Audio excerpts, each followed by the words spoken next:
Maritime regulation protecting our oceans. First, breakdown of three key maritime regulation. A. 1. Ballast water management.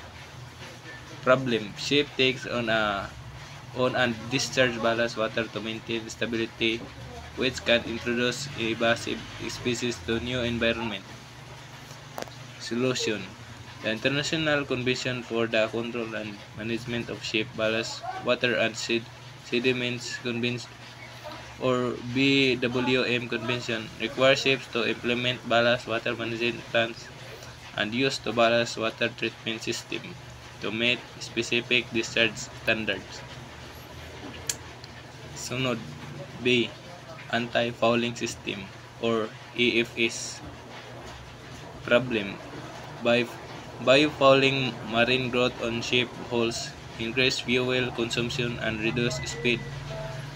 Traditional anti-fouling paints containing organotin compounds are harmful to marine life.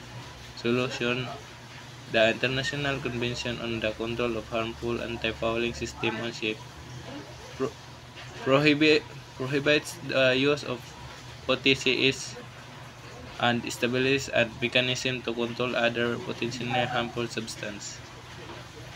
C or ikatulo, other contemporary regulation or requirements.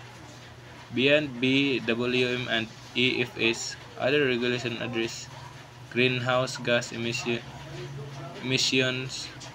air pollution, sulfur limits o ECES, oil pollution, MARPOL, safety and security or SOLAS ISPS code, cyber security or EMO guidelines.